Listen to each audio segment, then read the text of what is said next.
మేము కోట్ల రూపాయలు విలువ చేసే భూములు రూపాయికి ఇస్తాము, 99 పైసలకి ఇస్తాము, అడిగే వాళ్ళు ఎవరు అంటుంటే ఇది దోపిడీ కాక మరేమవుతుందన్న? నిజంగా మీరు కంపెనీలు తీసుకురావాలంటే ఈరోజు టీసీఎస్ కంపెనీనో లేదంటే కాగ్నిజెంట్ కంపెనీనో లేదంటే మరో కంపెనీలో బేసిక్స్ అయితే ఇది తీసుకోవాలి కదా. మరి వీళ్ళ దగ్గర నుండి ఏం ప్రామిస్ తీసుకుంటున్నారు మీరు?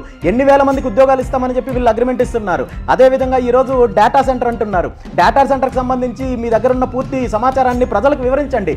డేటా సెంటర్ ద్వారా వచ్చే నష్టాలను వివరించండి. అదేవిధంగా డేటా సెంటర్ ద్వారా నిజంగా ఏఐ టెక్నాలజీకి సంబంధించిన డేటా సెంటర్ అంటున్నారు. ఏఐ టెక్నాలజీ ద్వారా ఉన్న ఉద్యోగాలు ఊడిపోతున్నాయి అంటున్నారు, కానీ కొత్తగా ఉద్యోగాలు వస్తాయని వీళ్ళు ఏ విధంగా చెప్తున్నారు? ఆ ఉద్యోగాలు వచ్చే ఉద్యోగాలు కన్స్ట్రక్షన్కి సంబంధించిన ఉద్యోగాలు అంటున్నారు. కన్స్ట్రక్షన్ అంటే కేవలం కన్స్ట్రక్షన్ జరిగినంత వరకే ఉద్యోగాలు ఉంటాయి తప్ప అది మరొకటి కాదు. అది కూడా ఉద్యోగాలు కాదు, అది కేవలము లేబరు అవకాశాలు ఉంటాయి తప్ప మరొకటి కాదు. కనీసం ఈ లేబర్నైనా తెలుగు రాష్ట్రాల నుండి తీసుకుంటారనే అగ్రిమెంట్ వీళ్ళ దగ్గర ఉందా? బయట బీహార్ నుండినో లేదా యూపీ నుండి తీసుకురామని చెప్పే అగ్రిమెంట్ ఉందా? ఇదంతా కూడా కేవలం భూముడి దోపిడీ చేస్తున్నారు, అగ్రిమెంట్లు చేసుకుంటున్నారు, ఎంఓయూలు చేసుకుంటున్నారు, ప్రాజెక్టులు ఇన్ని వేల కోట్లు పెట్టుబడులని చెప్పి పేపర్ల మీద చూపిస్తున్నారు. తీరా భూములు తీసుకున్న తర్వాత ఈ భూములను తీసుకెళ్లి వీళ్ళు బ్యాంకుల్లో తనఖా పెట్టి వేల కోట్ల అప్పులు తీసుకొని ప్రాజెక్టు కోసం ఇచ్చిన సమయం ఏదైతే ఉందో 3 సంవత్సరాలు, 4 సంవత్సరాలు, 5 సంవత్సరాలు, అది అయిపోయిన తర్వాత ప్రాజెక్ట్ రాలేదు కాబట్టి అక్కడ మరో ప్రాజెక్ట్ చేసుకుంటున్నామని చెప్పి ఇది ఒక పద్ధతి ప్రకారం, ఒక కుట్ర ప్రకారం చేస్తున్న దోపిడీ తప్ప 100% ఇది అభివృద్ధి